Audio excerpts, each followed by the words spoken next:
No matter who you are, where you are, what your choices have been, and what karmic timelines and contracts you have journeyed, the light is calling for the reunification of all aspects of life in this realm now. It is calling for the cleansing of all polarities. It is calling for the rising of all sacred heart centers now. All are being summoned home to the greater light now.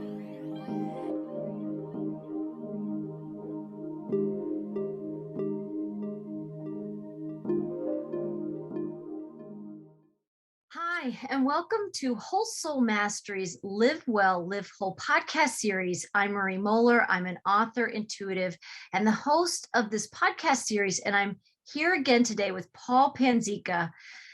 Welcome, Paul. I'm always so grateful that you join me. And as I've said before in previous podcasts, we really do, both of us, we open our heart centers. We have this mind, body, spirit connection inside us. We know we are these vessels of these deeper messages, and we trust what's going to come through us. So for our listeners tuning into this podcast, we're not sure where this is going to go today, but we love the adventure and we trust the adventure, and we're trusting the oneness field of consciousness, the unity consciousness, the Christ consciousness is going to speak through us in this time. Like right now in our time, there are messengers who are stepping up to language what we're all experiencing for those that are interested in the ways that these messages come through us.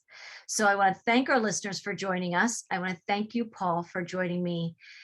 And I just want to seed the conversation and then see where it goes.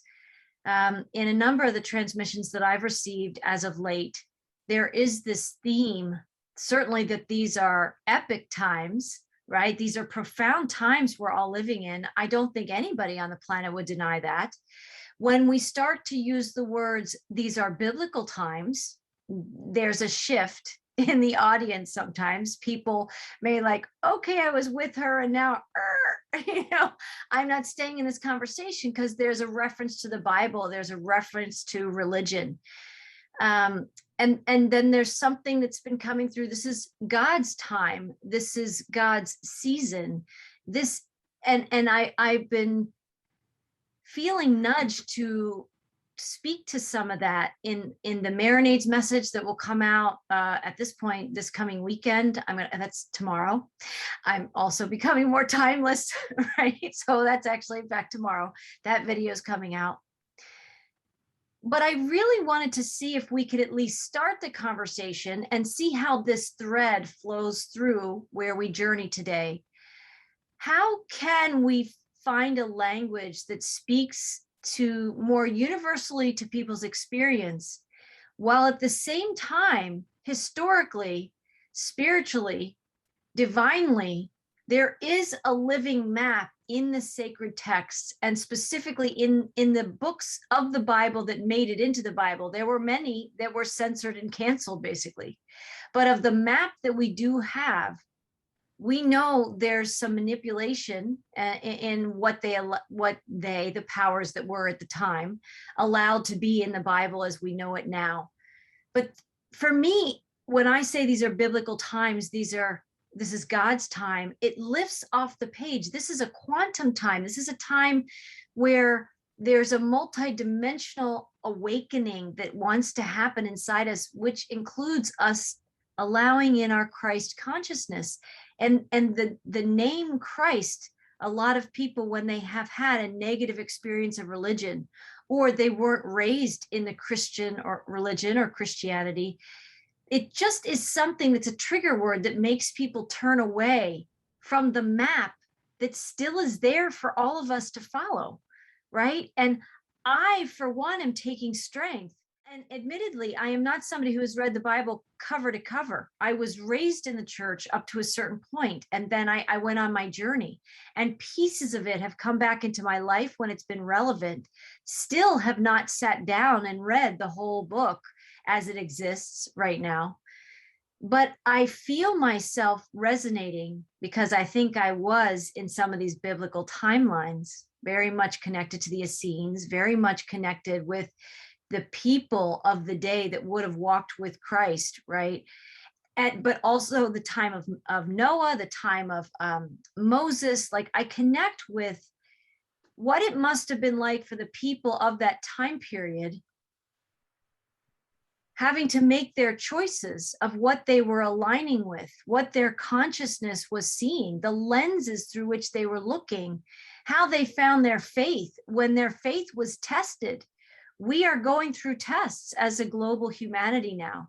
And when I've gained strength, I'm feeling more and more that I'm like those disciples. I'm the people who walked with Christ. I'm the people who are standing there with Moses, and the Pharaoh and all the soldiers are behind me, right?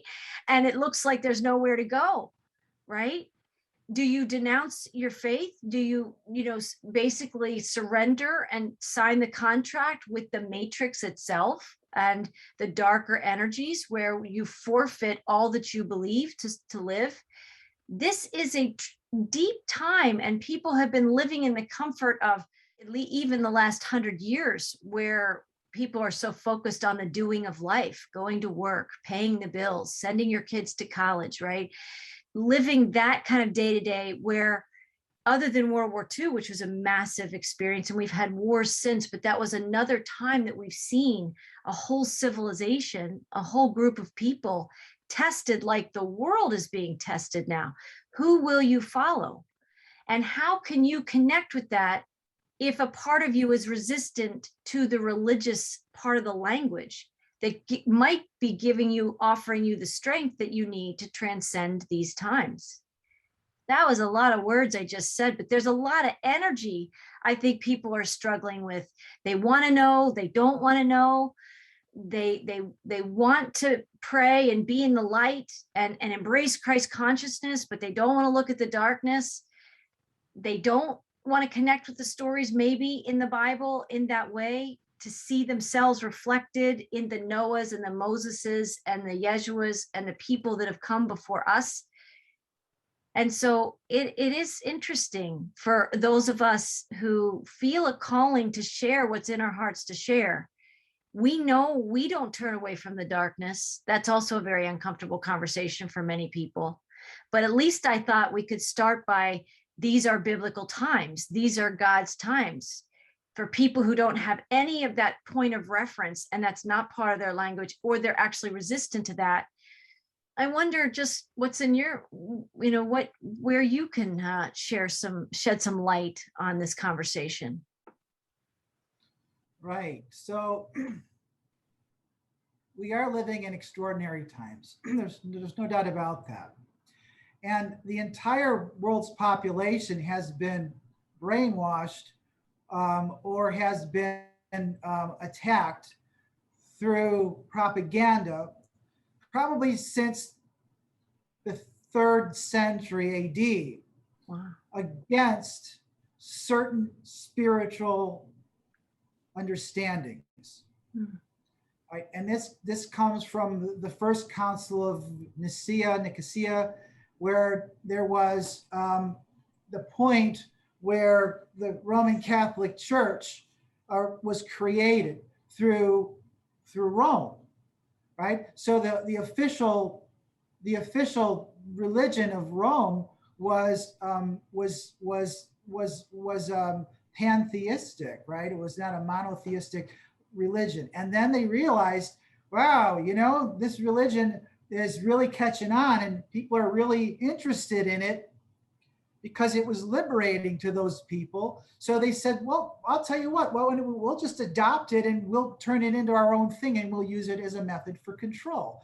So there's absolutely every reason for people to get upset when you start mentioning certain words, like the C word or the J word, and they all freak out about that. And that's the C word is Christ. Let's be clear, right? Be clear here about what those words are, right? But people have been so poisoned against those words and those ideas Why? Because most people who grew up in religion grew up in an oppressed environment, and their libido was hijacked, taken away from them, and they were told that, you know, they wouldn't amount to anything. I've mentioned this before. If you ever go to Rome and go to the museums in Rome, you're just a peon, and that's the sense that you get, and that all the power resides to judge over you, and then you're worthless. You're nothing. So it's been an instrument of domination and subjugation. Religion has, specifically the Christian religion has, for the last almost 2,000 years, right? But that's not what the original intent was. In fact, I would go so far as to say, what religion did Jesus follow? What religion was he a part of? Right. And there is none. How could a God man follow a religion? He can't. He wasn't a Jew. He wasn't a pagan. He wasn't in a scene. He created something completely new. He did not ask his followers to worship him. He had absolutely no interest in that. When he healed, he told people, don't tell anyone about this. Okay, just let it happen. Okay, so it's the conditioning part of it through really nefarious organizations.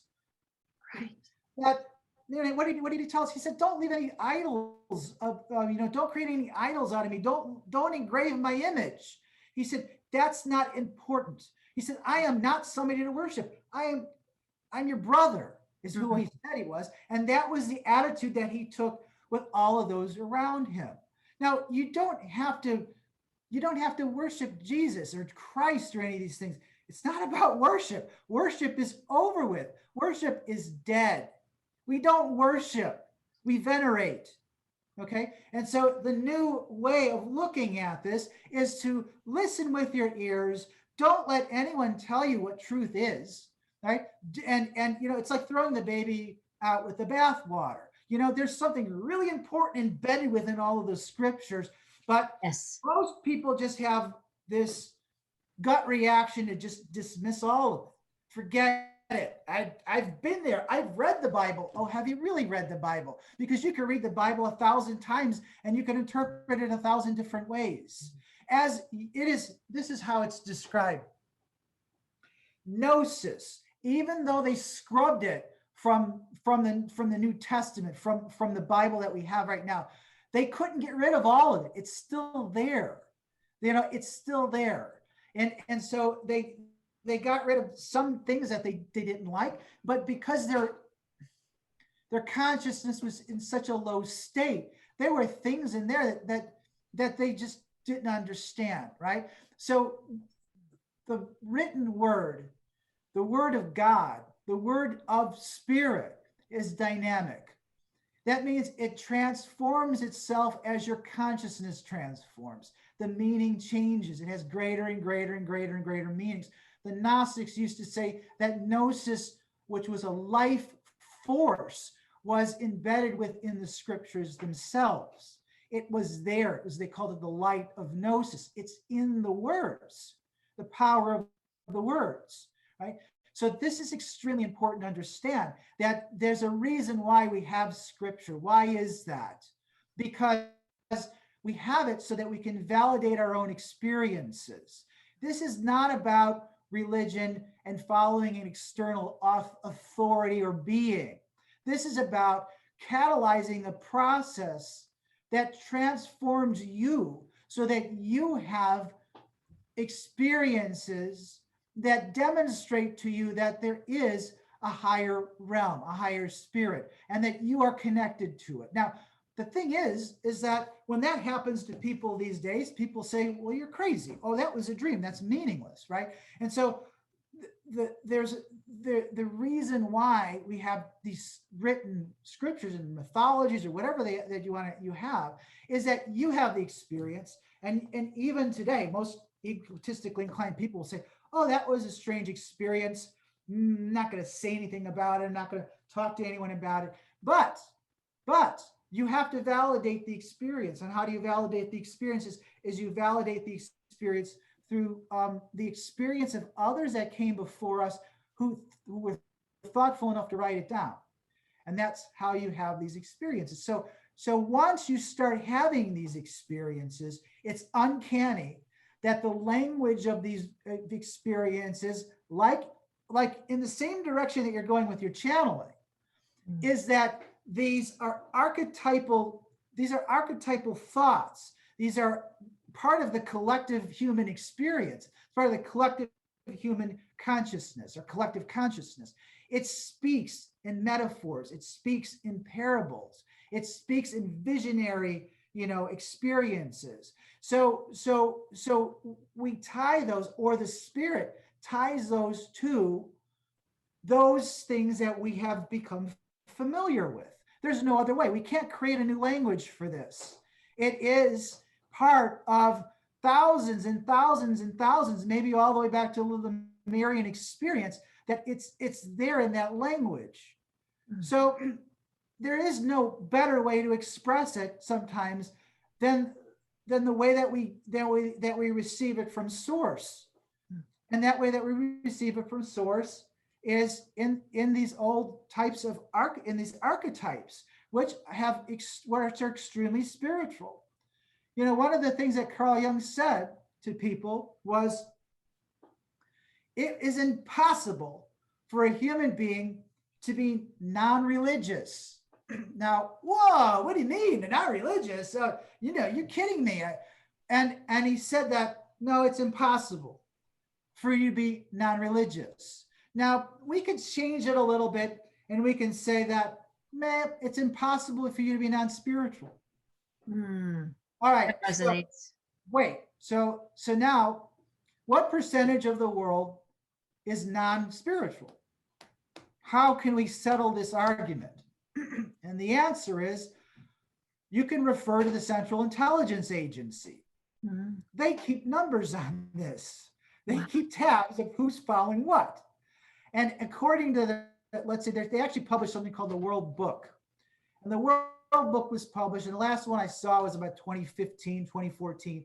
What percentage of the world believes in certain things, have certain ideologies? And it turns out that there's only 2% of the world's population that considers themselves as atheists.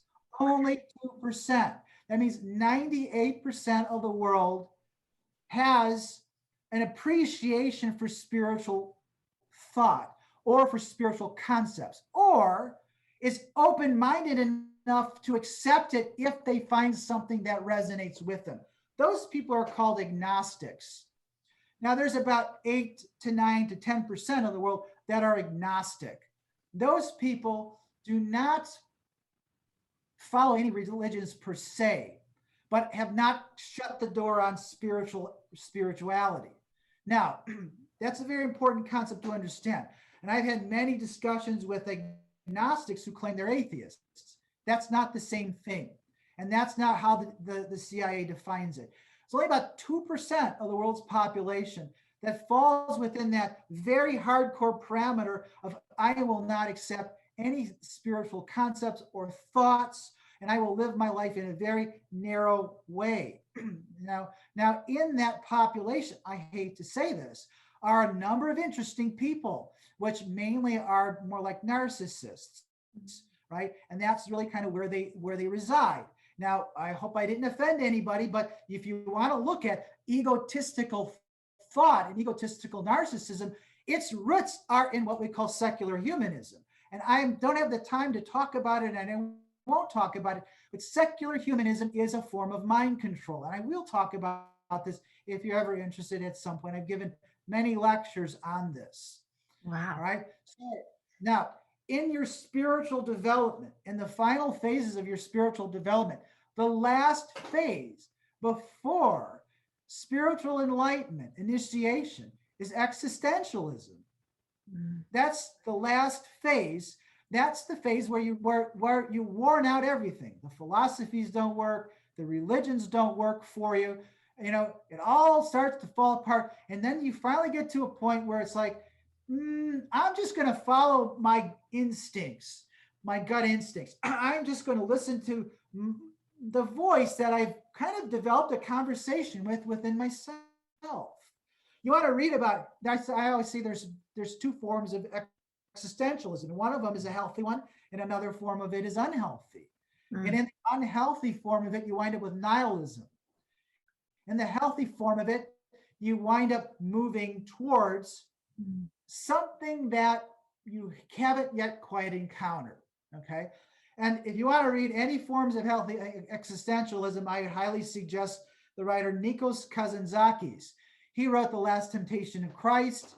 He wrote a number of amazing books, Zorba the Greek, which is one of my favorite of all stories. So he really wrote about this. And he wrote about how, how a person basically finds themselves isolated in a world of chaos, in a world of deception, and makes a decision within their heart.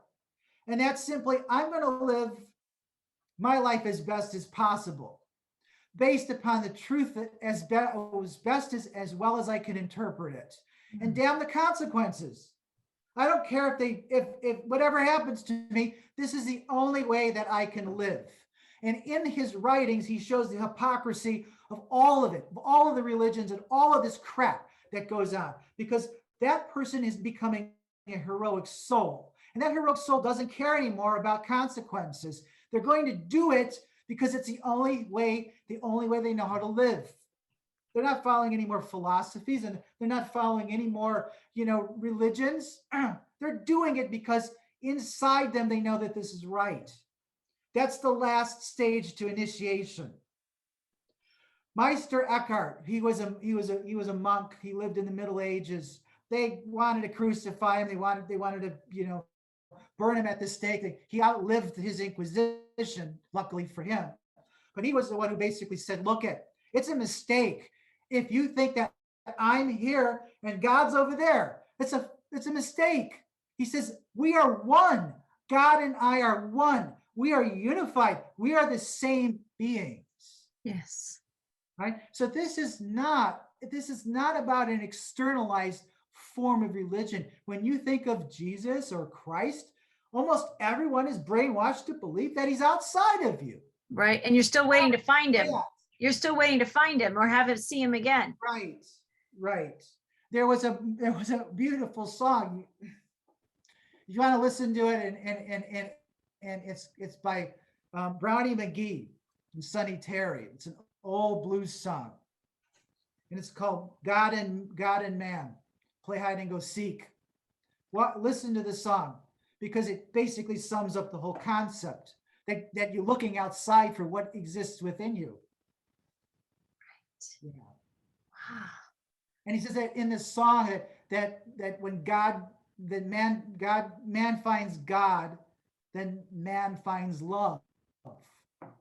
And then you know what God is all about, because that's what it is. Now, it's difficult for people to understand this, because they think that maybe when I mention this word Christ, they think I'm talking about an external being. I am not talking about an external being. I'm talking about love. The Christ consciousness or unity consciousness is not unconditional. It's unlimited. It's limitless. It's infinite love. And you can call it what you want, but it is the Logos energy. It is Christed consciousness. It turns out that love and wisdom are the same things. And same frequency? Logos, they're the same frequency. Yes. And it's part of what we call sympathetic vibrational energy. It's what moves the heavens. It literally moves the heavens. It's the way that the celestial realm and the higher realms communicate through that energy. It's instantaneous. So you get lost when you start thinking about God, let's say externally. That's not God. That is what happened in Atlantis when people started praying or paying homage to Belial. Belial is Lucifer, Satan, Aram, and Belial. They started, and that is a religion of ego. So anything goes in that form of religion. If you pay homage to this external God. Ego creates external God. So any external God that exists is a creation of ego. Every single one of them. So can I ask a question? I mean, I have many, and I'm so appreciate you give such a language, you bring to life these frequencies and this knowledge that we all have inside, but for many people it's inaccessible, or it's unlanguageable, or somehow unavailable. So I marinate in the words and in the insights that you've shared. The same thing that we're talking about is these biblical times, and lifting that off the page to not be this narrow definition of biblical. It's not just the Bible and the religion that goes with it and all the oppression that we were conditioned with because of it. There's this question, if I dovetail into the topic of biblical times, there's also a lot of people say, well, God created everything, and therefore God created everything that's happening, right? Like basically God's okay with the creation, like this is God, right? Instead of having an understanding that this lower dimensional experience has been usurped in large part, right? When you talk about the Atlanteans and they started worshiping this God outside of themselves, and the ego was their accomplice, their ally in that process, right? And that probably helped form and take us deeper into separation consciousness. And here we are, thousands of years since then, and we justify basically that this is the way God wants it, that this is God's creation, right? I'm going to love that because that's God's creation, even if it's total darkness and we see it, right? We see people suffering in the world and we'd say, but this is God's creation, and there's a purpose to what God is doing. It's interesting how we use language to either turn away from things, justify things, right? And our ego's helping us with all of that. But what you also just described is there's this Christos energy inside us, this love frequency, this wisdom frequency that is love, that's a knowing God from within. It's a oneness with God, which is this place that I live from. So when I'm saying biblical times, I'm not saying something outside of myself that I don't already know. I'm talking about a consciousness that connects me to all time, all space, and this higher frequency of love and this gnosis inside. And I draw strength from that. But I also, there's something inside me that discerns, the divine template of God, the Garden of Eden, which is the original creation, right? And the usurped manipulation or manifestation. I don't even see the devil, Lucifer. What I think you even have referred to him in some of your writings on your website, the Dark Prince. I don't think I've heard of that before, that expression, the Dark Prince, the fallen angel, right? However we want to describe that I don't even see that Dark Prince as a creator. It's so life force less that it relies on the children, the daughters and sons of God. It must operate through us because it's separated so far from the God energy, right? From, maybe you'd say, the logos, from the life force of creation in the universe, that it must use us, but it does. And therefore many aspects of our world now, and even, certainly since we can probably go back to Adam and Eve, we've been in this false realm.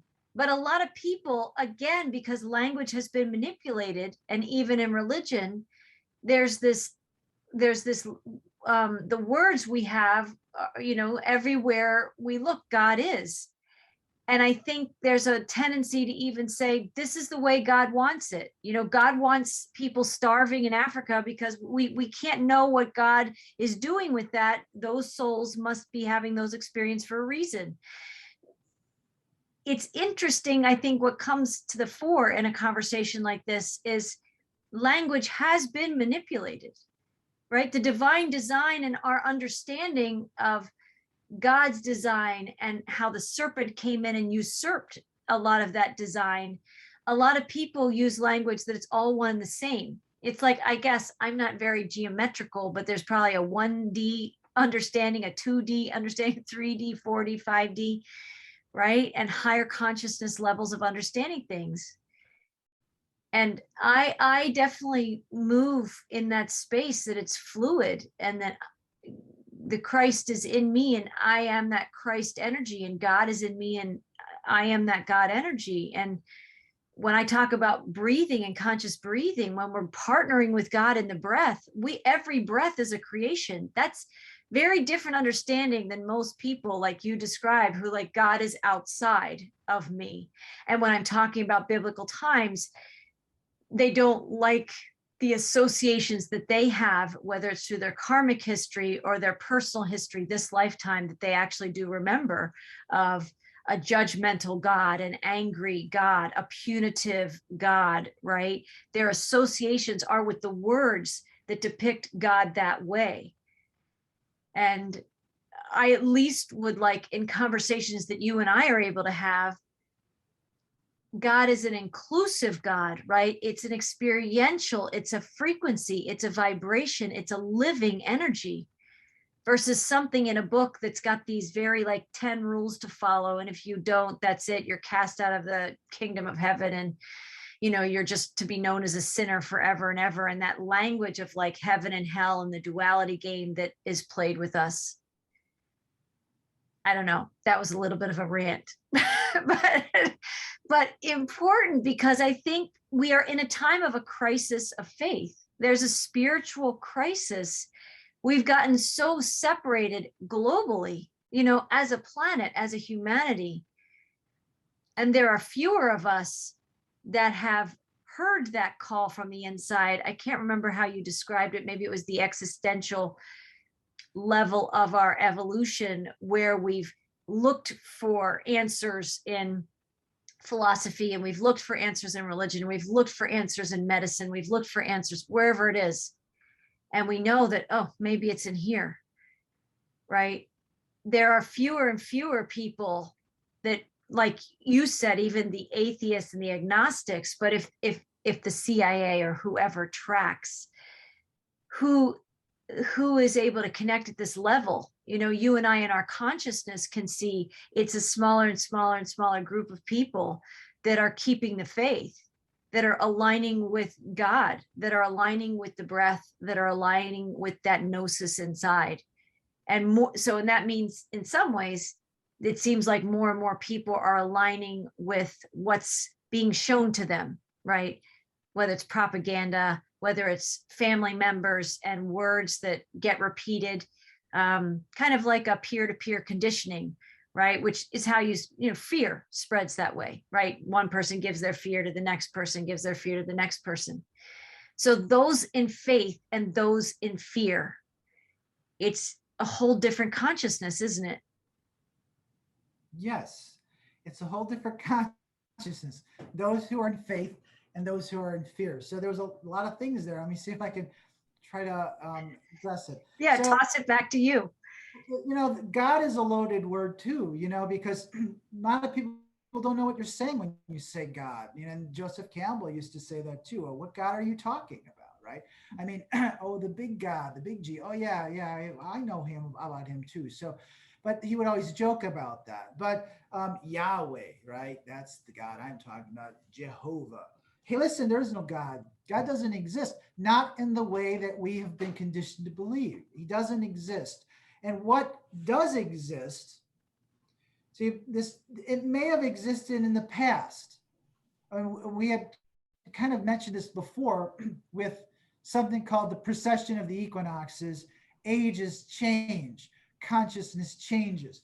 Every time an age changes, we have to, it's like they say that there's 12 gates to the city of Jerusalem. And just because you walk through one door at one point doesn't mean you can walk through it again. That gate closes at the end of an age, and you have to find the next gate to walk through it. And what they're talking about is the New Jerusalem, is the Jerusalem of the Spirit. And so you have to be able to find new language, new approaches. So when the age changes, our connection to the to the transcendental portal, or to the spirit, realigns itself, right? So what worked in the past is definitely not going to work anymore now, because we're now entering into a new age, right?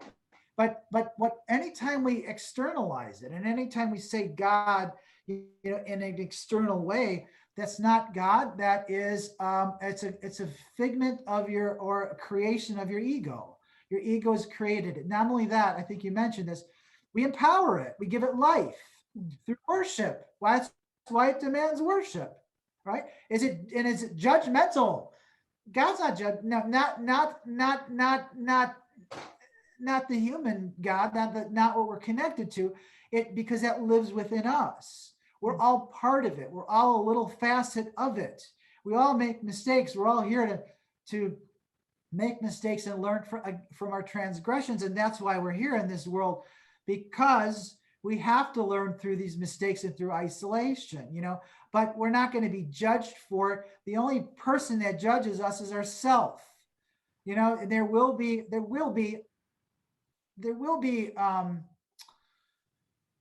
a process where we have to account for what we've done in our life. That's karma. There's no way you can escape that, you know, and that's the law of balance. That's the law of the 0 point. We have to zero things out. So that is, but that we determine that in conjunction with our spirit, which is part of God, right? So if you think that there's an external God, you know, whoever that is, Yahweh or whoever it is, that's going to judge you, you're mistaken. That's not going to happen. And if you're living your life in fear of that, that's a mistake. It's wrong. It's incorrect. So one of the things that they say in the process of ascending your consciousness is facing these self-created dragons that the ego has made, right?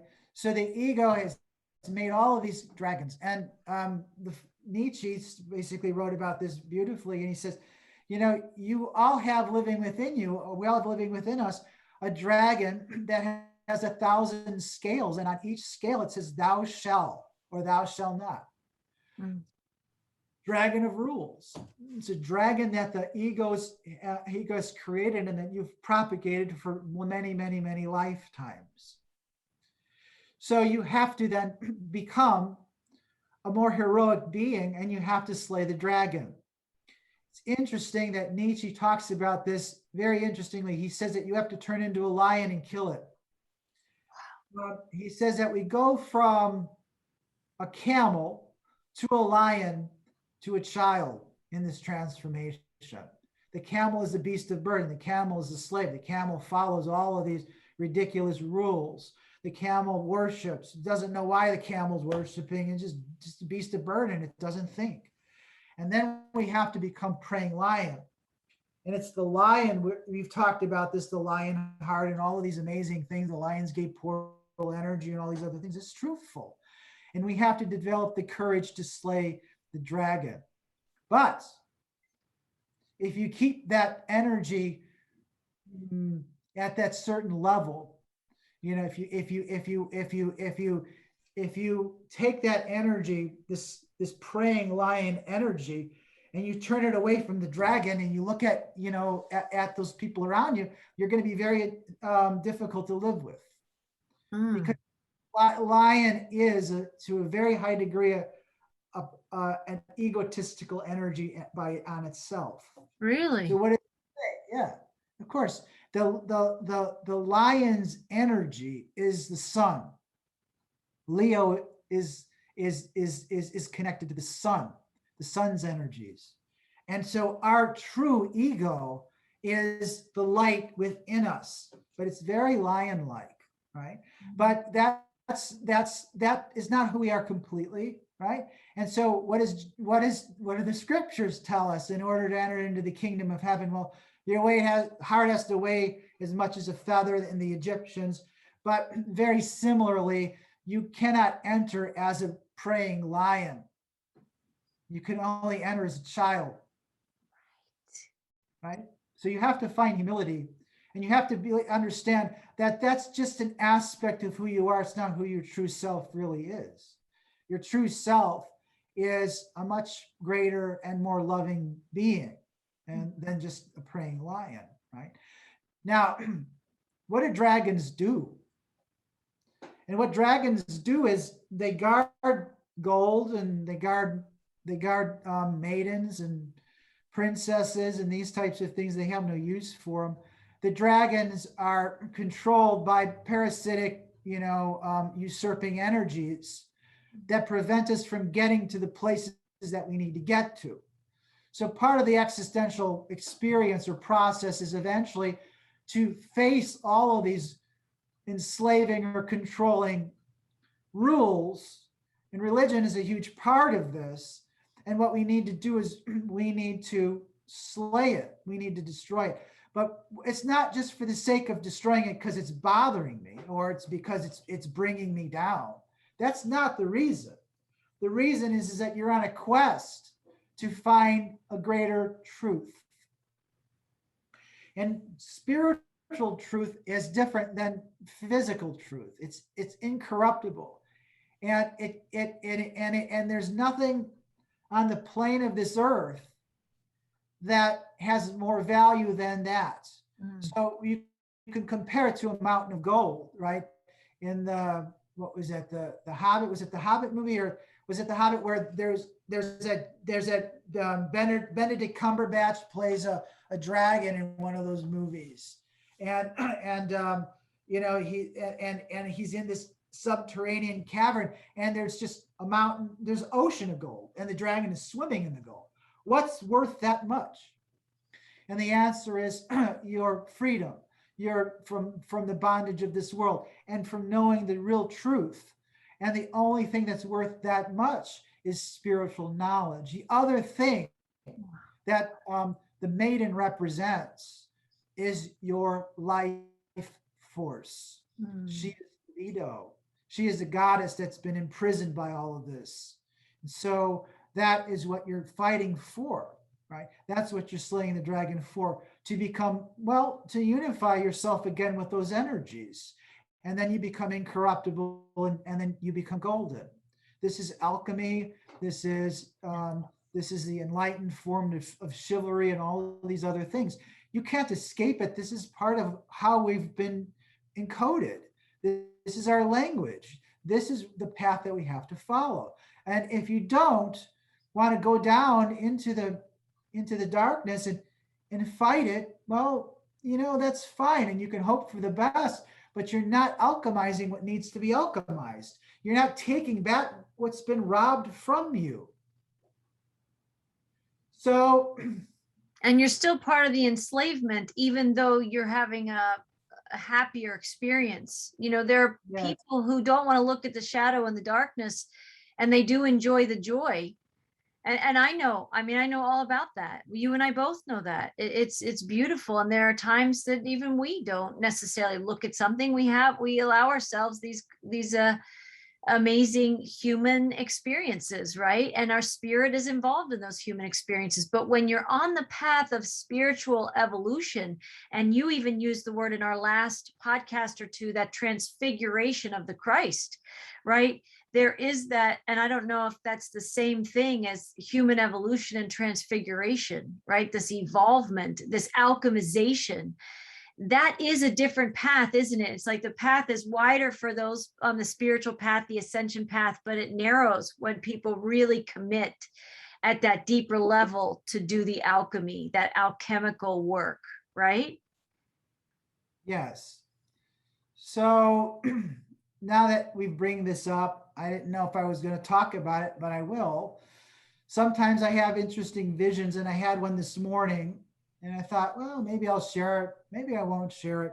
I spent a good part of the last few days, not today, the last few days, listening to some pretty dark things.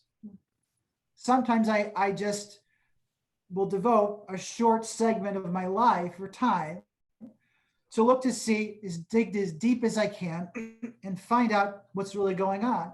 But I can't live in there because it makes me sick. It makes me ill.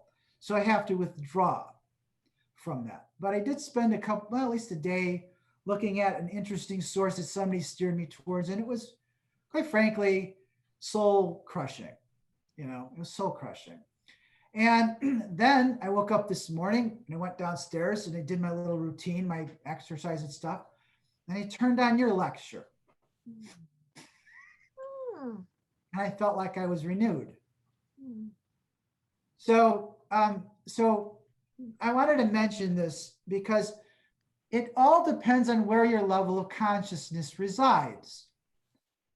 If your level of consciousness resides in these embroiled conflicts, you'll never ascend in that reality. That reality is a trap. It's a soul trap.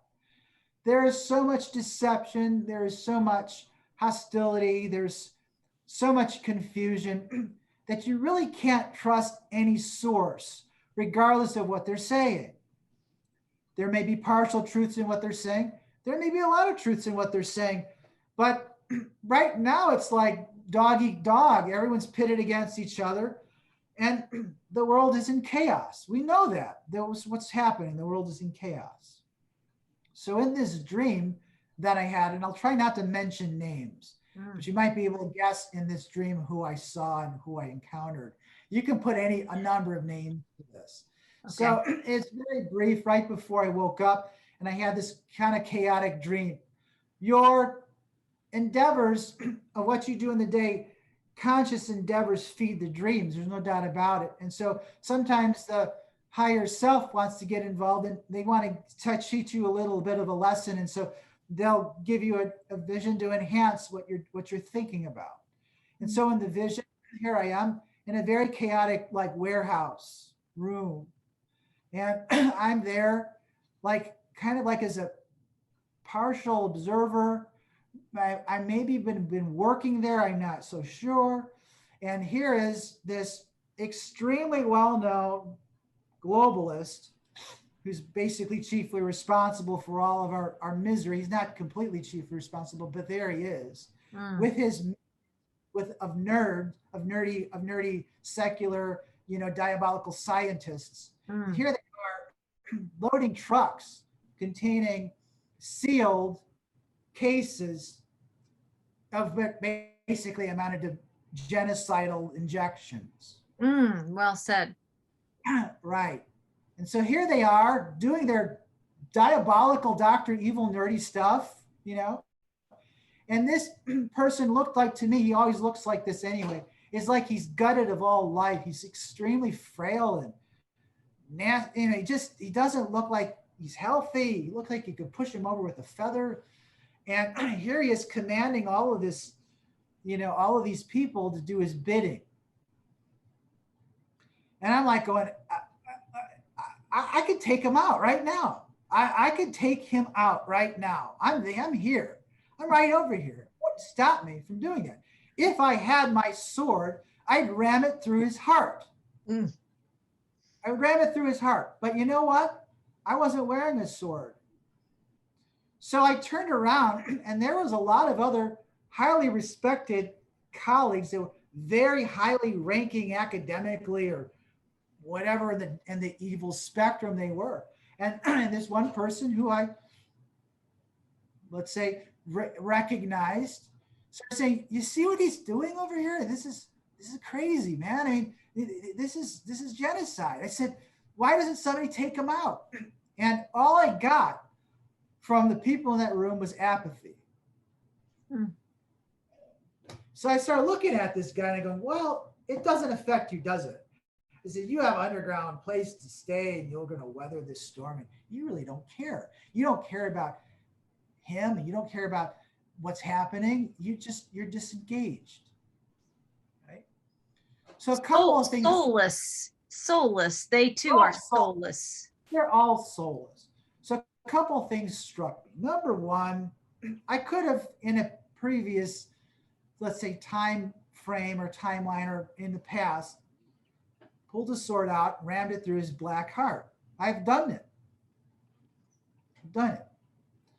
But I started thinking about some things. And one of the things that we have to think about is something called the final solution. The final solution was the program of genocide against the undesirable people in Europe during the Second World War. Now, how did that manifest? And the answer is it manifested from, we all say it manifested from a diabolical person who wanted to exterminate people and create living space for his people and all these other things. But he never wrote one order. Nothing was ever written down.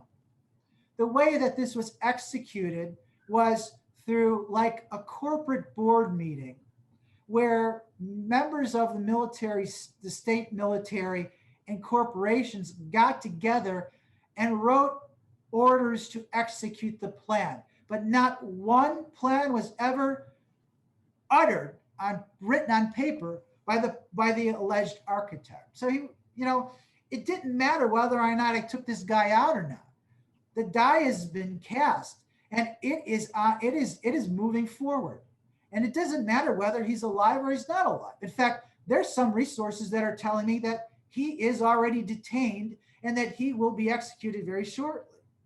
But it doesn't matter, right? So it doesn't matter within this parameter. So the question is maybe we can ask, how do we fight this negative, this energy, right? How do we fight it? And that's the real question that we should be asking. So, apologies for getting religious, but I'm going to have to get religious about this. Do you want me to take a break first? Do you have any questions that you'd like to ask? No, I think you've laid that out perfectly, and I'm right there with you, and I hope our listeners are. Okay, so there's been something that's been playing through my mind it's always plays through my mind, but over the last few days, I've been thinking about this quite a while. So I'm going to say a couple of things. And it was what Pilate confronted Jesus and was trying to judge him. And he had visions before all of this happened. He saw how it was going to play out. He did? So yes, he did. He had dreams before this happened. And then it happened in real life. That is called a synchronicity. Wow. That these two are spiritually linked. And you don't have to be a religious person to experience this. Right? Pilate was not a religious person. Maybe he was a good pagan. I don't know. But anyway, he confronts him and he asks him, says, "So you're a king?" And the answer is, you say I am. Well, if you're a king, where is your kingdom? Answer, my kingdom is not of this world. Oh, well, who are your subjects? Those who hear my voice. He says those who can understand or hear the truth, hear my voice. Mm. So that was the answer. Wow. So, and then he says, "Wow, what's truth?" And there's no answer. So he contemplates that for a while, and then he goes out to the people that brought him in for interrogation, and he tells the crowd, "This man's not guilty. He's innocent. I see no wrong in him." So that's a very profound passage, right? And so the real question is what's truth? And there's no answer. There's no answer like God is truth, because the truth was standing right there before him. The truth resided within him. He was of the truth, just like anyone else can be of the truth. So that's where it is. And that's where Ascension is going. That's where we have to go, right? We have to go to a kingdom that is not of this world, and where those who are of the truth can hear what I am saying. Mm-hmm. It's interesting what he said. He didn't say what Jesus Christ, was saying or the Son of God is saying. He said, what I am is said, those who get the truth can hear my voice, but what I am. So this idea of I am. And so the I am resides within all of us, can hear what I'm saying, right? So those of truth can hear what I'm saying, or can hear my voice, or can hear me, right? But the idea is I am. And that's not one person, that's a state of consciousness. I am is a state of consciousness that we have to all obtain. I am unity consciousness. When you become in that state of consciousness, you become one with the light codes, one with the light source, one with the light, but you also become one with the mother, one with Gaia. You become all of those things. That's I am, right? So that's part of it. The other part of it was, and in that, in that encounter, he says, he said, if I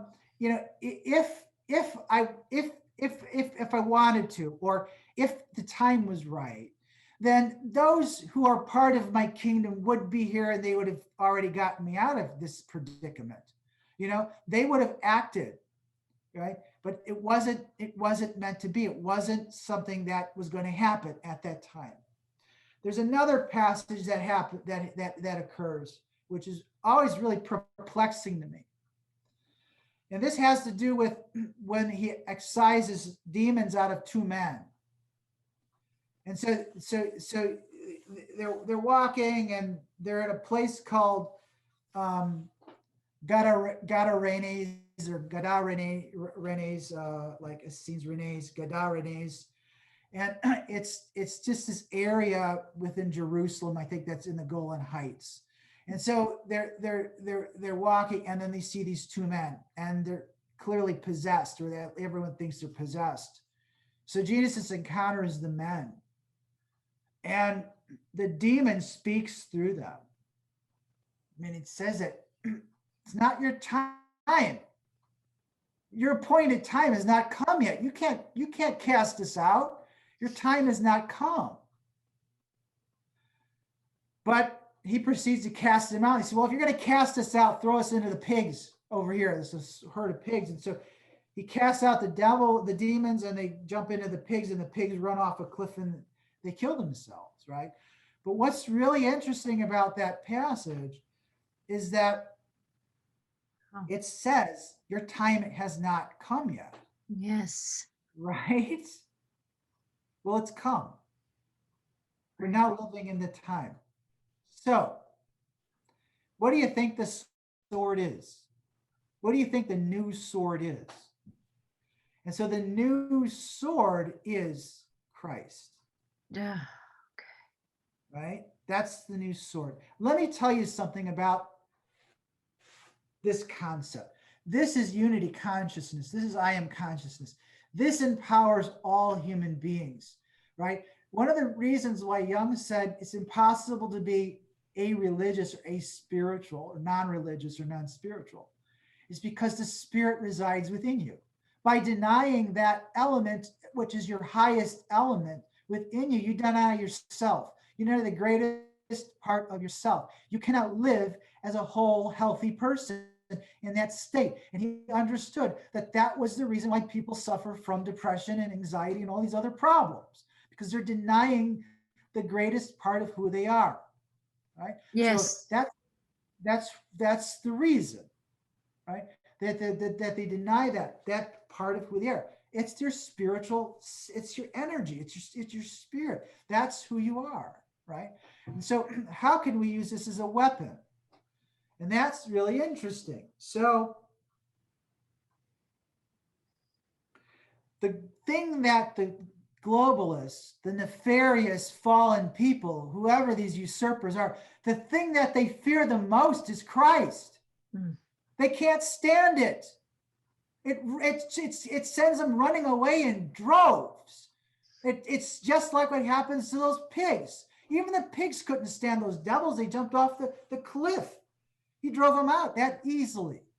Right? So now, when the National Socialists rose to power in Nazi Germany, they made it into Nazi Germany, okay? And they started gaining power.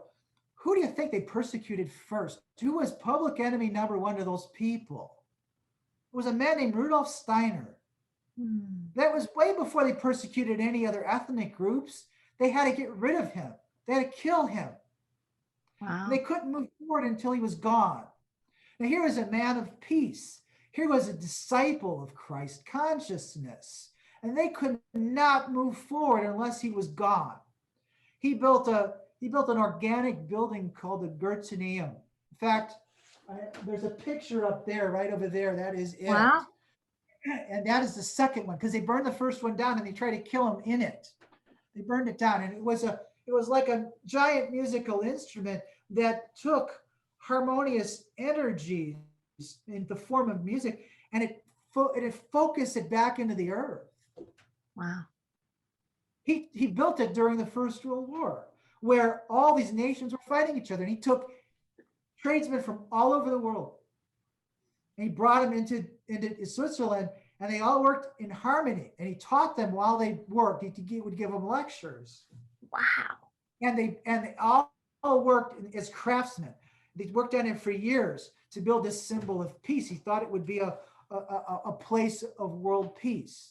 Yes. And so the first thing that the Nazis did was they burned it down. Right? It's the first thing that they did. So they can't stand people who live in the light. Why do you think you've been mind controlled against this? Why do you think that you don't want to have anything to do with these concepts, or you think you don't want to have anything to do with these concepts? Because they usurped them, and they what they do is they invert everything. Yes. They invert it. They invert the power. So what power it was, what was for good, they invert it for the power of evil. But the concept itself is sound. Right? Because the only way you can defeat these dark energies, if you're going to get involved in this, is to wield this sword or this consciousness or whatever this lance, whatever this is, in Christed consciousness. It's the only way you're going to do it.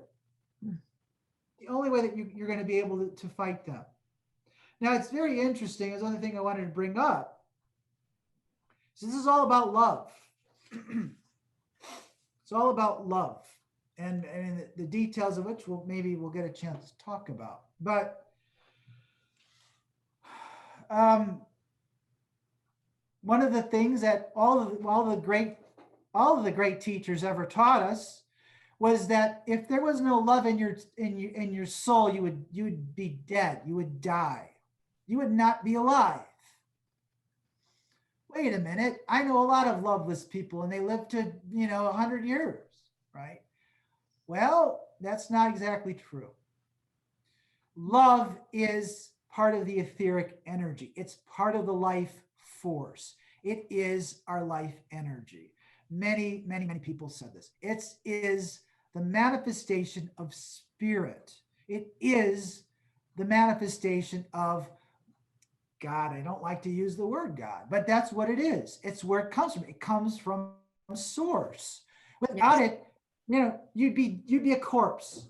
You'd be dead. You have no energy. You'd be dead. You can't live without it. Now, why are some people so terrible and some people so non-terrible? Are beneficent, and some people are maleficent. What is the difference? And it has to do with the direction that the love flows. Wow. Right. So, those really, really nefarious beings. Let's just talk about the humans. Let's not talk about the parasites. The parasites are truly feeding off our life force. They're feeding off of our love, which they invert. And when it's inverted, we feel it as fear. Fear. Depletion of love. They're sucking it all out. But if you're looking at a damaged person or a person that inverts it, you're looking at a narcissist. Right? A narcissist loves, but they love themselves. Poor me. The world is and I'll never have enough. And this is the attitude they take in this hyper state of isolation. They're like energy sinks. They're like black holes. They pull all the love and energy out of the environment into themselves. You know, and we all know, we've all experienced this, and we all know who they are. There's literally an energy vortex over them. It pulls all that energy into them like a black hole, like a sink, an energy sink. Their time is ending. Yes. There is no longer an environment that will be hospitable to them. And they're crashing right now, and they're burning right now. There's a lot of people in the middle that they don't know where they're going. I think those are a lot of the fearful people, the people that don't want to embrace these concepts that have been inverted. Right. And so they only associate it with the inversion. They don't associate it with the true nature of what it was. Those who manifest love will become solar. They will manifest it like the sun if they're not doing it already. And that is in our mythologies. That's in our scriptures. It tells us that. They will shine. Their face will shine like the sun in the kingdom of their Father, is what it says. Their face will shine like the sun in the kingdom of their Father. Not everyone will have this, but there will be enough of us or those who can achieve this that will inspire the rest of us. They'll be the beacons for them to follow. That's who these people are, right? And that's what this is. That's a big part of what this is all about. Wow. Yeah. So good. You have more? Or can I ask a question? Oh, you can ask a question. Go ahead. I always marinate in all you share. I'm feeling energetically all those people becoming the sun, and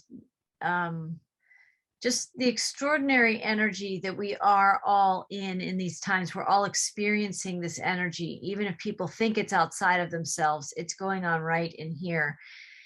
And what I was also feeling is, so if we went back to your dream, do you see it come to a conclusion, or do you wake up before that? Because when you realize you don't have your sword, that you would run through that person. Isn't it interesting that you realize, what is the sword of today? It is the Christ energy. And I think your dream even illustrates your evolvement of knowing it's not the sword that I thought I would have, the Excalibur that I would call to myself to take out this guy, right? It's actually a consciousness, a frequency that's your tool and ally. But I wonder, did that play out? Did you see anything more there? No, these are brief little messages. They're like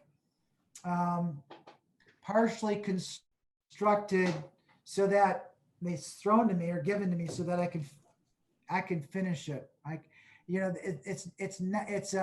It's a participation. It's engaging, and it's open ended. So that's how the visions usually are. And so it's up to me or the person who has them to interpret them.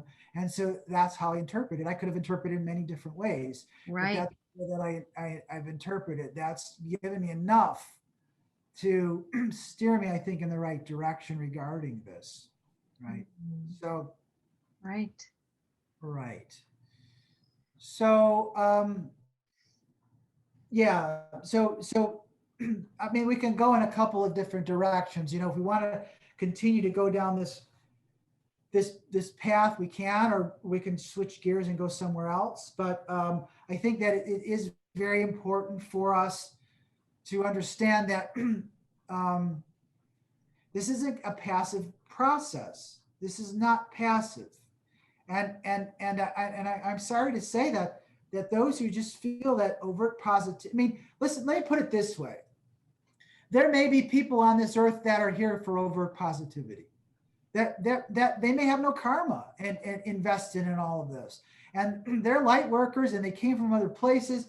And that's what they're here to do, is they're here to shine their light in that way, you know, but there are other people that aren't, that have yes. been here for old souls who've been here for long periods of time. There's not one right path. You know, there isn't. But when we get to a certain point, there really does seem to be, and we could all start a different direction, but there really does seem to be, and that's what I wanted to mention as we start to ascend. It's not very well understood, but you don't have to ascend in a positive attitude. You can ascend negatively. Wow. Yes. Right. Let's talk about that. Yeah. So if you read the law of one, it says that you can ascend in either positive or negative polarity. So when a world is ascending, they can decide what direction they want to go to. Now, as I remember, and it's been a while since I read it, but about 90% of the worlds will ascend in a positive attitude. 10% of the worlds will ascend in a negative attitude. And that's just how it is. Negativity is far like denser and has different types of power, but you don't need a lot of it, just a little of it to counterbalance the positive.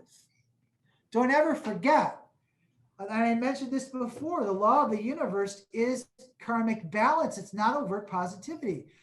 We look at the negativity as a catalyst, this adversity as a catalyst for us to be, as you use the term, alchemizers, or to practice alchemy. We learn through this adversity. That's just how it is. And even if we ascend to the fourth or the fifth density, and I don't know how that's going to be. I mean, I don't know. But there will be negative energies out there. They still exist. Now, we'll still be up against those energies. That's just how it is. And if you read the law of one, it clearly states that there are fifth density negative beings. And if you listen to any of the stuff that Gaia puts out by, these whistleblowers talking about encounters with beings from other worlds, or either positive or negative, they do talk about fourth and fifth density negative beings. Those who are controlling things from behind the scenes, we can say are higher density beings, or trans-dimensional beings, or otherworldly beings. They're not 3D people. So they exist. And the Star Wars trilogies showed it very well. That Darth Vader, in the end, he always answers to some Darth Lord who's like this, specter of a guy that, or whatever it is, But it turns out that after the fifth density and into the sixth density, this duality collapses. So it doesn't exist. There's no more polarity between light and dark. Why is that? Well, because there's still this universal perpetual struggle that challenges the people, and what it basically does is it catalyzes a process of transformation and a process of growth. So that if you're in the fourth, or third, or fourth, or fifth density, you will still encounter this. It still exists. Now, if you can see past it, you'll understand that all of this darkness that we're encountering was catalyzing our transformation. It was there for us as a challenge. I mean, even the mythologies will say that Zeus never vanquishes all of the negative energies. He always leaves a few of them behind for the next generation of heroes The growth. overcome. Right. Yes. They're never wiped out, ever wiped out. So this is a universal process. We really need to stop. There's a couple things. Number one, we really need to stop getting upset about the fact that there's unpleasant things that exist within the universe, and burying your head in the sand, and hoping for the best. How well has that worked for you for the last 12,000 years? It doesn't work. It doesn't work.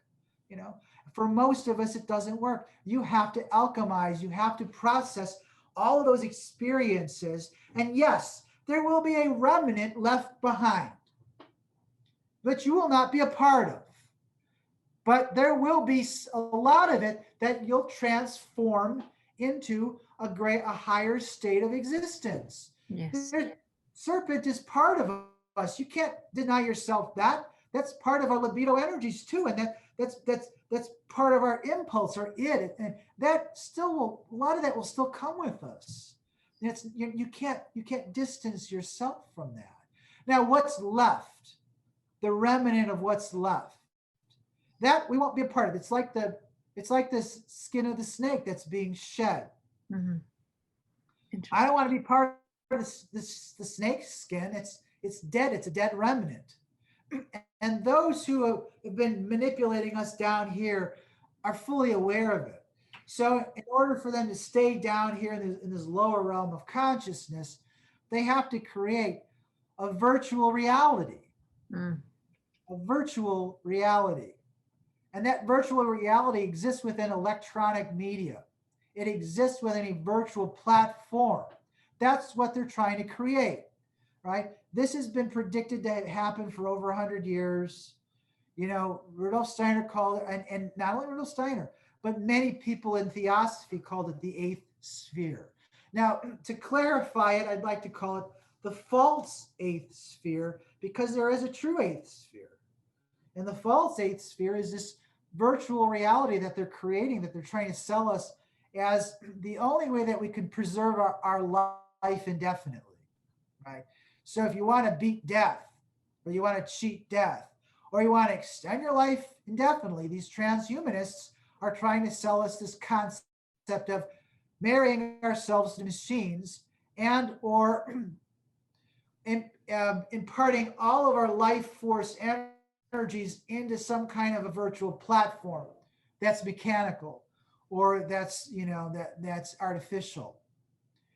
Oh, well, it sounds like a great reality, doesn't it? You know, I mean, you're going to live for I don't know how long. I mean, they even made a Black Mirror out of this, you know, out of this concept.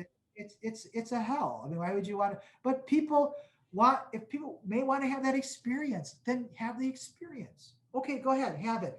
I'm not going to be part of that reality. And guess what? It's not going to be part of the reality of Gaia. Gaia's moved past that.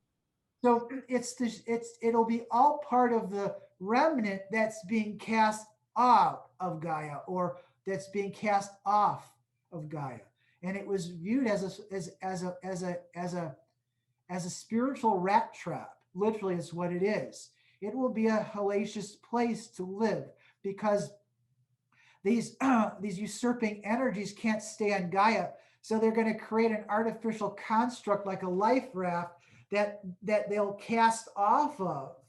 And in the process of doing that, drag as many human souls into it so that they can live off their life force for as long as possible.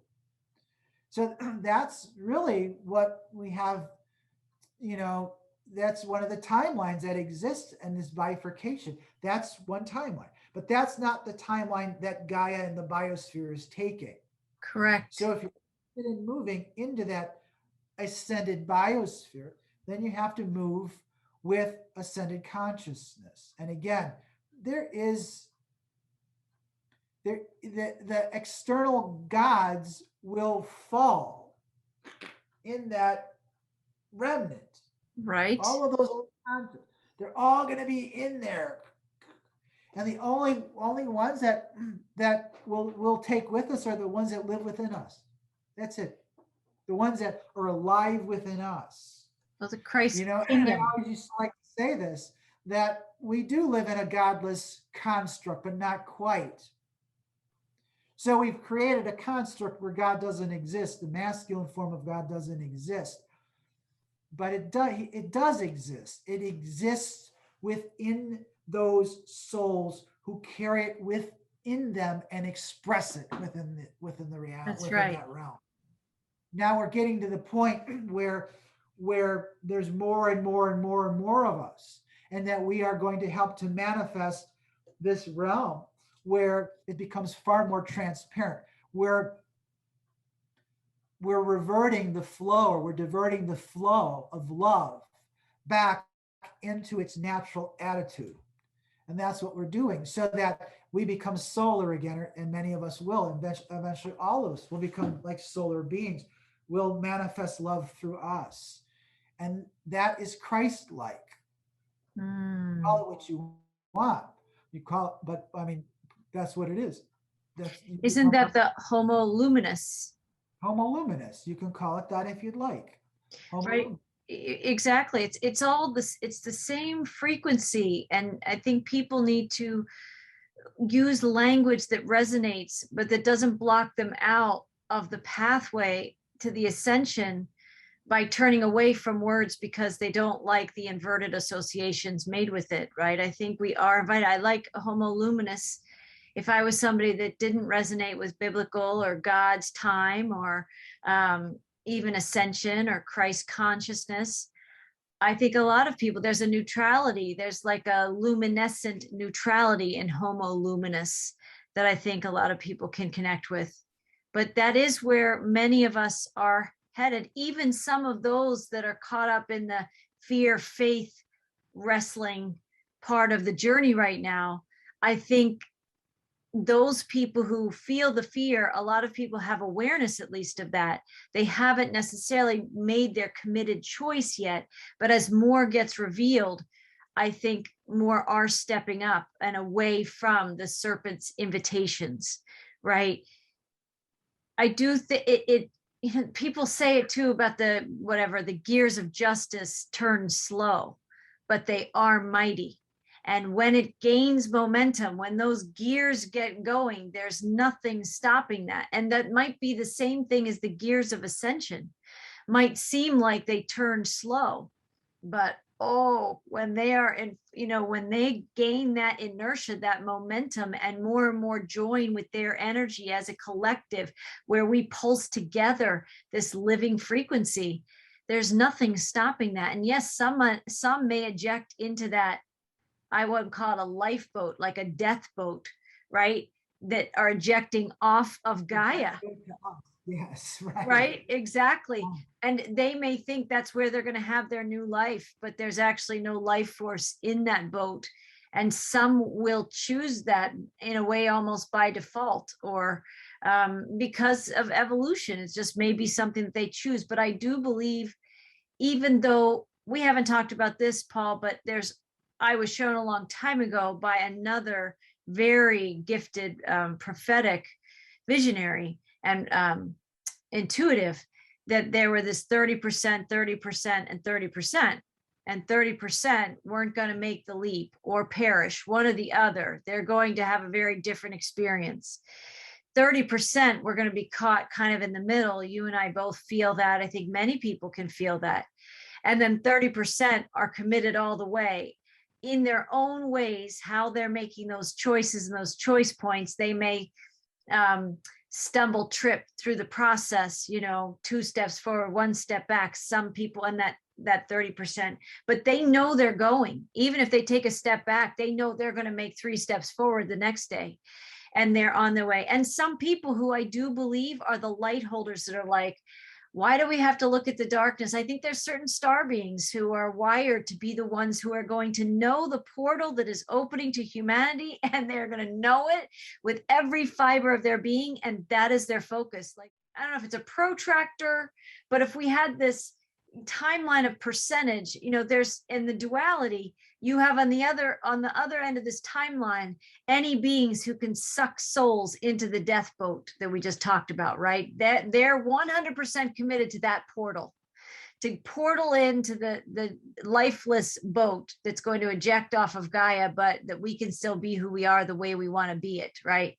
But I do think there's people on the opposite end of that duality that are the extreme polarity of that are going to hold the portal open for every last being who wants to go through and step into the light, Homo Luminous. They're holding that open. But I do think there's a lot of us in between, playing our part, learning our tasks, stepping up with faith, experiencing fear, and doing what we need to do to all get into the lifeboat. Maybe on that end of the spectrum, there's a lifeboat, and on the other end of the spectrum, there's this death boat. But we are in this process now, and it's really profound. And I have found in my journey, if we go back to the language, even of biblical times, and we've talked about so many things today, but people don't like the language of Christ. They don't want the language of God. They don't want the language of religion or biblical. Find the language that works for you. I have been to many workshops. I have watched many films that were teaching different spiritual concepts. I may not have cared for the personality sometimes delivering those messages, but we all know, if you're listening with that gnosis inside, you know if something's for you. It's a vibration. You feel it, you know it, and you give yourself permission to honor it and engage with it. And if anybody's listening, and even though they don't like the terminology that my channel, these videos, Paul's messages, anybody else, you may not like the way the messenger articulates it, but what's it? Don't throw the whole thing out with the bathwater. You can still extract the nuggets that are meant for you, and then you find your language that works for you, and you're still on the ascension path, right? And you can deal with shadow in your own ways and call in the Christos energy in the way that resonates for you. There's a lot of people that talk about Atlantis, because I was so Lemurian in that window of time, in that paradigm. I experienced a lot of pain because of the Atlanteans. It's still part of my history. I've neutralized and healed a great deal about that. But when people bring up Atlantis, like, I don't still have this warm, fuzzy feeling about it. That's just because I have a long history in that period of time. But I do have those feelings about Lemuria. So when I hear Atlantis, what I know is there were very evolved beings in Atlantis. They were amazing priests and priestesses, right? They were incredibly skilled beings. And some held the scrolls, like held the light of Atlantis when it was going dark, right?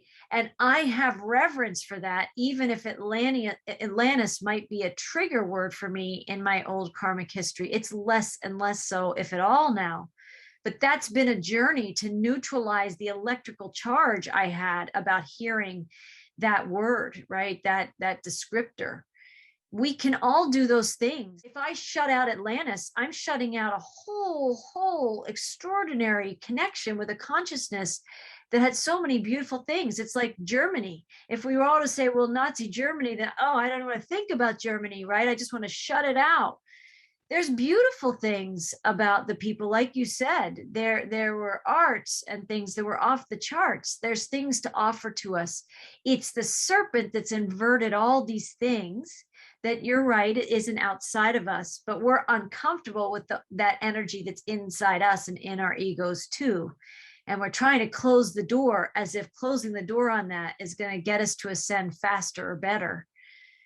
In my view, we have to find ways to, release ourselves from the tethers or the contracts that bind us into those lower forms of experience, and take the best with us, right? Take the illumination aspects of it and get lighter, leave I would call that the sandbags, the pounds of pain that we have from all that karmic history, but don't throw it all away. There's gems in that for you, and bring the lessons, bring the gifts. And that's what I feel. Of course, Christ's crucifixion story, who wanted to be in the crowds? If you were, if you were somebody who had this open heart, if you were connected with the Christ timeline and the Christ energy and God consciousness, who wants to go back and replay what it was like to watch Christ go through his crucifixion process that day? No one wants to spend time in those awful energies like you described. You peeked into something for a short time to extract what you needed from it, and then you moved into something better that alchemized that and lifted you into your higher self, your higher timeline, higher vibration. When people like you and I are talking about these things, and we're talking about, we know that there's value, there's marrow in seeing the shadow, because it expands the light when we bring it all together, and we have gnosis and knowledge and wisdom, which is the love consciousness. And we can confidently know ourselves as that love consciousness, because we've gone into the lower realms and alchemized it ourselves. This is a process that is in front of all of us. It's in our experiences right now. Some people know that, some people don't. But I know that we each have our own journey to make with this, and our choices to make with this. And I know when something is fearful or uncomfortable, I know I have work to do. That's how I experience it. When something triggers me, or your dream where you're seated with this, they give you the first part, and it's up to Paul to figure out how it resolves itself, right? You work with it. that's what our journeys are. Nobody's going to hand us the answer on a silver platter. Souls crave experiences, and bringing this integration part of the journey, where the hero rounds the story arc, right, and comes away with the lessons. We don't want to run at that point in time. You know, you want to complete the journey and come all the way around, or you'll just be more confused and end up in some dark forest, and you'll be without your map or food, or, you know, you'll be without some resources. It'll just get harder until you do the work to get yourself back on the path and out of the dark forest. And there's so many stories and parables that have been gifted to us over the centuries that depict this journey. But most heroes that I know, the people who embrace the journey and who do come out the other side glowing like that Homo Luminous being, that Christ consciousness, are the people that are in the middle of the muck, and they don't give up, they don't turn away, they see the fear, they feel the fear, and they go within, and they might even, they call out and they pray and they invoke God, and they ask for help, and they ask for tools, and they ask for mentors, and they always come. I have always seen them in anybody's story. I have always seen them come in some way or some form. And that's just what people need to take the next step in the journey, to keep going in the direction of this living life force again, and away from the soullessness of the old dimension that we're leaving. And so if we can bring any hope, any torch or light in the darkness of people's experiences, and to be messengers of people who are comfortable at a certain level with the darkness, even if it's so nefarious, sometimes it can make us nauseous, because the serpent there's no limit to the darkness that the serpent wishes to create. And some of us peer into that from time to time. It is highly disturbing. And at the same vein, we have the Christos light that is the sword of truth, the sword of God, the frequency that we actually can tap into that can alchemize that. And one less soul is feeding the serpent's realm, right? Yes. Yeah, right.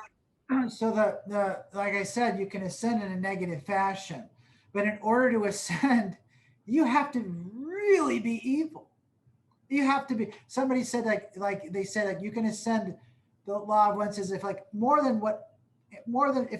what you do amounts to more than 50% for others, you're going to ascend. You know, you're going to move forward.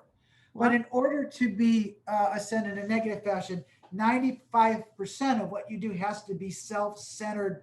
And that's what I mean by this energy suck. So you really have to be diabolical and evil in order to ascend. And wow. I mean, yeah, I don't know. So like somebody asked in the law of one, I can't remember if it was Genghis Khan or Attila the Hun. I think it was Attila the Hun. Wow. Said, wow, well, he was like the most evilest guy, you know, that Earth produced. You know, where is he now? Where's his soul now? And the answer was, he's a shipping clerk on some negative planet. You know, he's a shipping clerk. That's what he is. Now the point I'm trying to make is that it's very, very, very, very difficult for human beings to ascend in a negative fashion, because there is the presence of that spirit within us. Mm. It does exist. And you can't deny that. And by denying that, well, you really have to damage yourself through all kinds of addictions and all kinds of problems and all kinds of traumas to not be able to sense it anymore. But right now, you have a group of unredemptive people that you cannot connect to anymore. They are beyond that point of help, right? They are pure and utterly fanatically hell-bent, I think, on trying to ascend in a negative fashion, because if they show any remorse or any connection to their human nature, they won't ascend in a negative fashion, and they'll wind up repeating 3D again over and over and over again, just off this world. None of them are going to really be around anyway. I think that's how it's being explained, or they may be stuck on a rap that they try to create. and try to live perpetually for as long as they can. So reminds me, Paul, do you remember in the Superman movie with Christopher Reeve, at least one of them, do you remember that? It's vague because I haven't seen it in a long time, but there are these three criminals, villains, that they sentence and they freeze them into some like glass-like structure spinning through space. Yeah, right. That ultimately crashes here on Earth. Of course, right. And they're So from Krypton too, so they have the same powers. Yes. Right. It was a cool movie. I saw it. Yeah. But so the real question is, you know, what is the weapon that we use? What is it? And it's really interesting. So that is, well, that is that exposing the truth, living in truth, and shining the light upon all this darkness, confronting that which has been hidden in the dark and alchemizing it. The only way we could do that is with light and with love. That's the only really weapons that we have. But more so is that once you start doing this, you start realizing that the power resides within you and always has. And that once you become acclimated to living in this fashion, others become acclimated to living in this fashion, you'll realize that our strength is in unity. It always has been. And so the weapon is in unity. It is I am consciousness. Unity consciousness is the tool that we will use to defeat these people. And it's like, well, they may still be around, but what's more threatening? A demon that's 100 foot tall, or a demon that loses its power till it shrinks down to about this size, right? Oh, yeah, there's the demon. Get out of my way. You know, we don't need to deal with you because you can't really affect us, right? And so that really is the power. That's really where it resides. And the other thing that I wanted to say is that we're going into the fall now, and so there are a lot of interesting fall energies.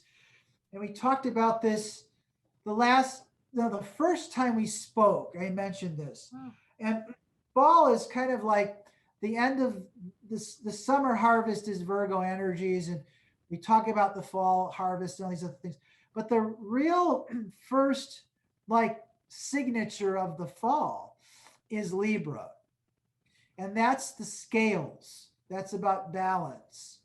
And that is going to be a very interesting time because Mars right now is going to be in Libra. And so Mars is being trined, which is amazing because it's like this amazing, effortless, empowerment of Mars. And when Mars is being trined, especially in the energies that it is trining it, it's going to be extremely powerful.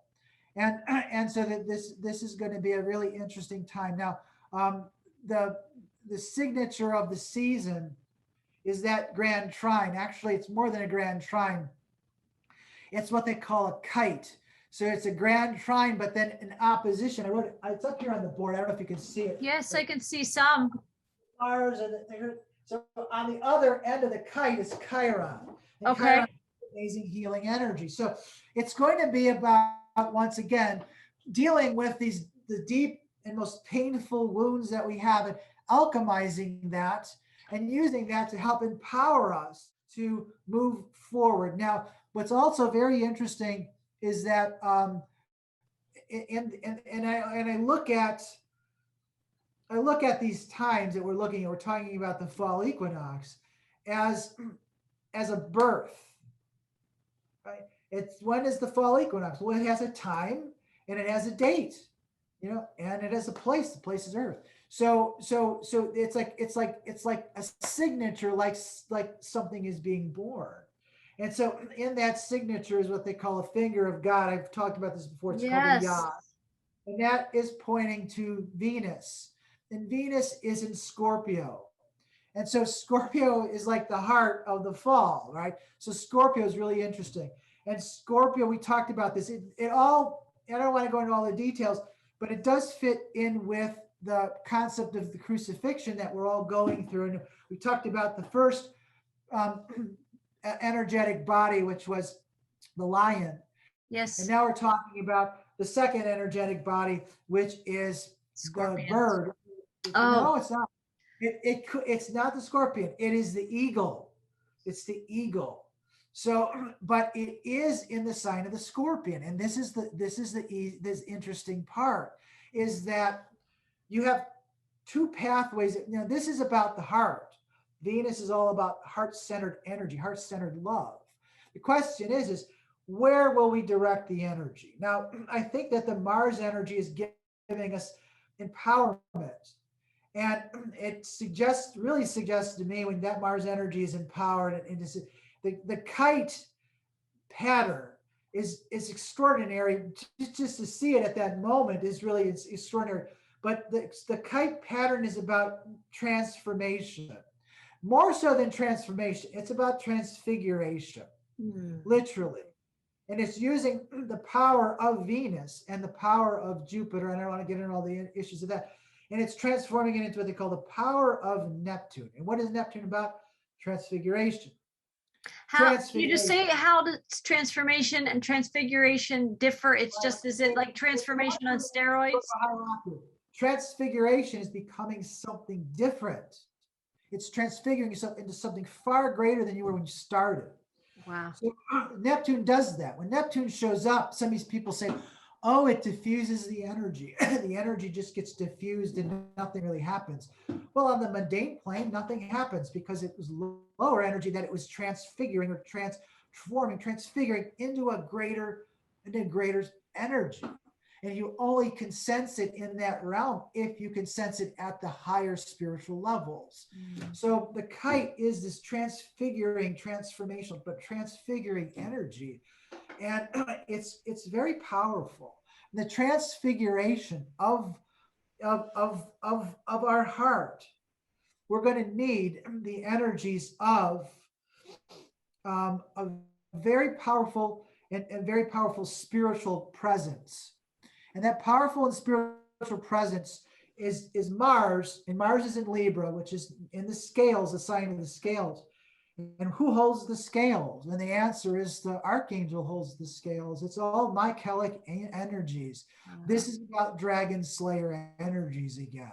And it will be present and we will feel it. So if we know how to ride the wave and harness the energy, what's happening to us is that we have this opportunity for us to be a scorpion and to fight it out amongst all of this chaos and be part of that chaos that I saw in my dreams, and to live within the chaos and to try to find a way out or through that crap. Or you can wake up and you can ascend into a higher state of consciousness within this greater state of consciousness. And so that what we're doing is we're transfiguring the scorpion into an eagle.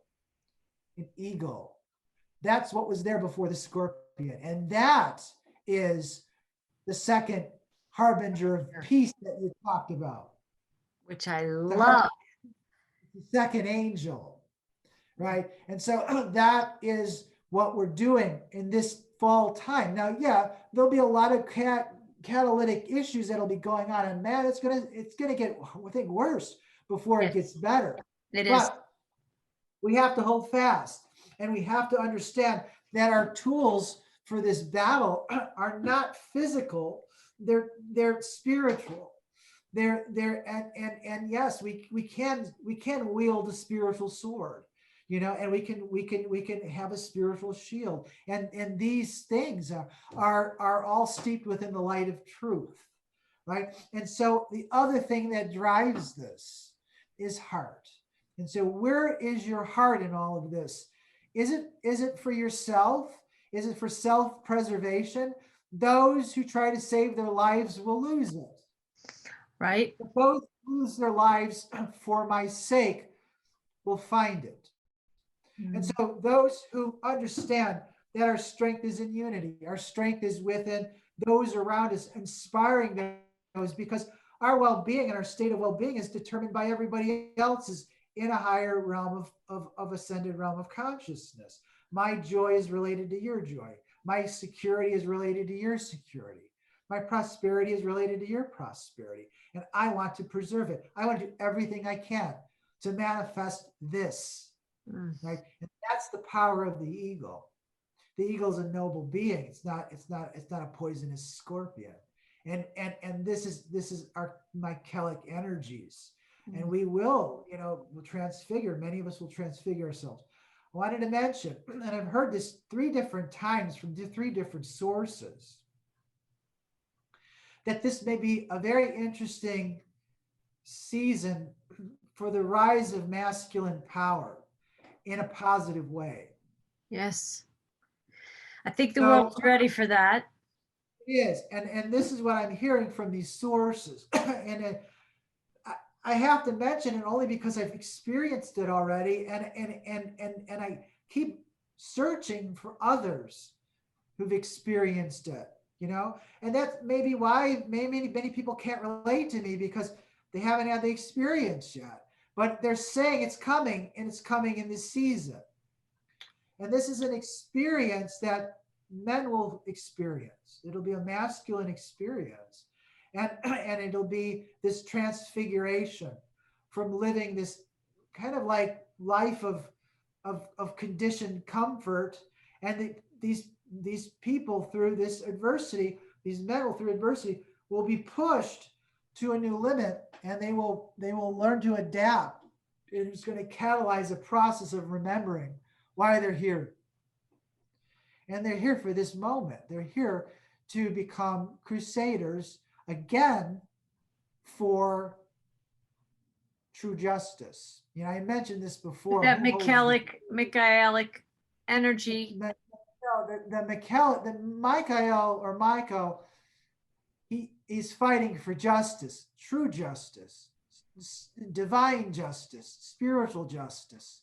The scales need to be taken from the usurping energies, the dragon, and living in a false state of reality. So is the divine masculine you're talking about stepping up in a spiritual warrior type way to stand in sovereignty again and find the gift of masculinity in that way? Yes. But the scales will be put back into the hands of the divine feminine. Yes. She's the only one who is fit to judge and impartially judge. And I always had been in the scales. I mentioned this a number of times. Who presides over the scales is the goddess, right? But see, the true masculine powers champion that true justice. Yeah. So people will be waking up to that. They will be having epiphanies to that. They will be having hopefully visions that will demonstrate to them what divine justice really is. No one so far, many people so far have not experienced it yet. I always ask that question, is the universe just? Is the universe fair? The answer is, in a higher ascended realm, it's exceedingly just, it's exceedingly fair. The law of the universe is karmic balance, it's karma, and that is balance, that is justice. So these negative usurping energies are coming to face, their judgment. Their day is now ending. And this new form of understanding through divine wisdom and justice is finally starting to manifest. But we cannot manifest it yet until my other brothers of mine, have these experiences. And not only that, they said this, it's very important to understand this.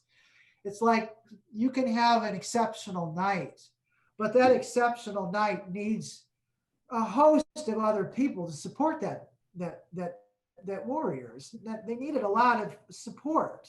Yes. So there needs to be communities that respond and that nurture this type of relationship. And the divine feminine is extraordinarily important in all of this too, right? Because there has to be unions that are created between this. This is all coming back. This is the secrets that the Cathars knew, but this is the true meaning of chivalry. This was the true meaning of the Knights of the Round Table and the Knights of the Grail. That's what this all meant. That's what has to be. That's what's coming back into reality. That is going to start manifesting. Now, I haven't seen a lot of evidence of it yet, but I've heard through 3 independent sources that it described it, that this is indeed what's going to happen during this fall season and beyond. Well, it's not only a welcome change, but it's a welcome newness, and it's a welcome introduction into templating, but also experiencing some of what this new golden age of peace and prosperity is going to be. So, but we always template everything in the ethers first, and then it takes physicality just a little bit to catch up with that. But I'm sure you're ready to welcome some brothers standing next to you, embodying this consciousness, this life force. You might even say this libido in its own way that we talk about, right? That carries God's Libido's, life force. yes, libido is very much involved in this Vital. because Lilith is involved, and Lilith is in what they call the North Node. This is our future. This is a resurrection and a transfiguration of all of these energies, and it's coming back to its natural alignments. So exactly like you just said, that libido is extremely important in all of it. And I know today Lilith was even on one of my notes I had taken, because I can feel she wants to weave into just about every conversation. We talked about so much today, but it's not without Lilith's presence in here, right? And the whole transfiguration process, this ascension process. But I'd like to talk more about that for listeners who have interest. And you and I both trust that there are people who will find this that are like, it's riveting. It's like they're hungry for it. This is exactly what they've been craving. And no one's really talking this plainly and this accessibly about these things. And here you and I are to do it, right? This is it's part of what we know we're here. And that divine feminine, that divine masculine standing in harmony and balance in that unity frequency. We invite people who resonate with that to listen to this. And I just can feel, I think Lilith's going to be in more of our conversations. And I don't have at all quite the understanding of her, but you have seeded that in my consciousness, and I have felt her since. I've seen her in characters of shows, and it's becoming more of my consciousness, and I want to explore more where that is leading us. If you say she's the future, right, a future node of us, we are in her inverted, but the Lilith we know of the 3D earth is the inverted version of Lilith, right? So the underworld of Lilith. Lilith is really the embodiment of life force, and maybe there will be a purification like everything else, and there'll be elements of Lilith that'll be left in the remnant, but we're taking it back. We're taking the life force back with us. We've talked about this, and we will lose any battle without her. You know, Yes. I mean, I see her as the night's champion, and to a very high degree. It's the life force, you know, and Yes. she itself in her own right is a warrior too. And so that's coming. It is coming. So let's plant that seed for the next time. I know it feels like it's going to be part of our conversations, weaving in there, because it's time for this consciousness to return to all of us in its enlightened form. And to me, I think we've modeled how you can go into things that are uncomfortable in the shadow aspects of our lives, but be filled with life force and even more invigorated because of the journeying. And that's what I love about my life's adventures and my soul path and these journeys with you, Paul, and these podcasts and your journeys. You know, we know that all of that composted material of the shadow, right, is what gives the soil new life for the new experiences we're ascending into. And thank you. I mean, it's always extraordinary to spend this time with you and to share these messages with our listeners that I know the time for these kinds of conversations is here. The world may not fully know it yet, but we know in the ethers, we've been getting the cues that these kinds of conversations and the ones you've been having on your website, Paul, people, if you're interested in Paul's messages, you know, I don't know if you post in a certain interval of blog articles or just when you feel the passion move you, and then you speak to what that is. But tell people, I'll put it on the screen, where can people find your messages, your work, your videos?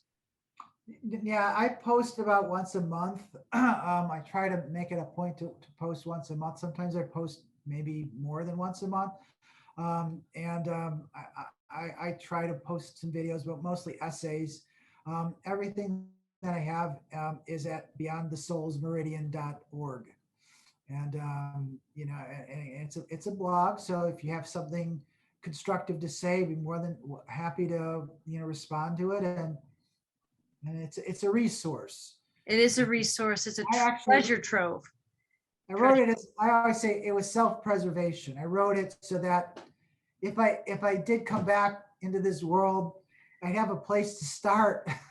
I would eventually have found it, and a place to start to get me up to speed to where I left off. Wow, that's brilliant.